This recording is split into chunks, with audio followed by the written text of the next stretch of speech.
നമ്മള് കഴിഞ്ഞ ദിവസം പ്രയാഗൊക്കെ പോയി വന്നിട്ട് നമ്മുടെ ഒരു ദീദിയുടെ കടയുടെ താഴത്ത് നമുക്കൊരു റൂമും കാര്യങ്ങളൊക്കെ ഇട്ടിട്ട് അങ്ങനെ രാവിലെ എണീച്ച് നമ്മുടെ ബാഗ് ആയിട്ട് മേളിൽ വന്നു. അപ്പോഴത്തേക്കും ദീദി പറഞ്ഞ് ഫുഡ് കഴിച്ചിട്ട് പോകാന്ന് പറഞ്ഞിട്ടാ. അങ്ങനെ ചോറും പരിപ്പ് കറിയും ബീഫും അങ്ങനെ ഒരുപാട് കറിയും കാര്യങ്ങളൊക്കെ ഉണ്ട്. അതൊക്കെ കഴിച്ച് നമ്മൾ അവരോട് യാത്രയൊക്കെ പറഞ്ഞ് അവിടെ നിന്ന് ഇറങ്ങി. നേരെ നമ്മൾ പോണത് ഐസോളിലേക്കാണ് ട്ടാ. ഐസോളിലേക്ക് ഏകദേശം കുറച്ച് ദൂരമുള്ളൂ. ഈ കാണുന്നത് ഐസോളിലെ ചെറിയൊരു ഫ്രൂട്ട്സ് മാർക്കറ്റാണ് ട്ടാ. അതും റോഡ് സൈഡിൽ തന്നെയാണ്. അങ്ങനെ നമ്മൾ പോണേക്ക് ഒരു കട ഉണ്ട്. അവിടെ നമ്മൾ 2 ഷോർട്സ് എടുക്കാൻ വേണ്ടി കയറിയാണ്ടാ. അപ്പത്തേക്കും കുറച്ച് പോപ്കോണും കാര്യങ്ങളൊക്കെ തന്ന് അങ്ങനെ വർത്താനൊക്കെ പറഞ്ഞ് നമ്മള് ഷോർട്സ് ഒക്കെ എടുത്ത് അവിടുന്ന് ഇറങ്ങിയട്ടാ. അങ്ങനെ പോണേക്ക് ഒരു കട കണ്ട്. ഞാൻ ശരിക്കും ബാത്റൂമിൽ കേറാൻ വേണ്ടി പോയതാണ്ട. അതൊക്കെ കഴിഞ്ഞ് അവിടുന്ന് ഇറങ്ങിയപ്പോ ദീദി പറഞ്ഞു ഫുഡ് കഴിച്ചിട്ട് പോവാന്ന് പറഞ്ഞിട്ട്. അങ്ങനെ ഫുഡ് കാര്യങ്ങളൊക്കെ തന്ന്. ഈ ഒരു ദീദിയായിട്ട് തന്ന. ഈ ഒരു ദീദിയുടെ കട തന്നെയാണ് ഇത്. അങ്ങനെ ഒരുപാട് ഫുഡ് ഐറ്റംസ് കാര്യങ്ങളൊക്കെ ഉണ്ടായിരുന്നു. അതൊക്കെ കഴിച്ച് നമ്മൾ അവരോടൊക്കെ യാത്രയൊക്കെ പറഞ്ഞ് അവിടുന്ന് ഇറങ്ങിയിട്ടാ.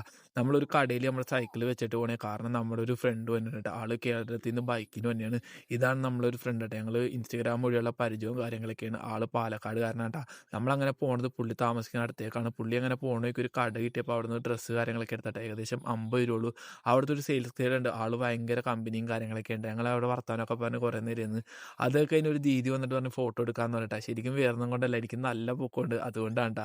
ആ ഒരു ഫോട്ടോ കണ്ടപ്പോൾ എനിക്ക് ചിരിയാണ്ട് വന്നു. എന്നെ കണ്ടിട്ട് എന്തോ പോലെയൊക്കെ ആയിപ്പോയി. അത് കഴിഞ്ഞ് ബ്രോ ഡ്രസ്സൊക്കെ എടുത്ത് കഴിഞ്ഞ് നമ്മൾ നേരെ ചിക്കനൊക്കെ മേടിച്ച് നേരെ റൂമിൽ പോയിട്ടാ.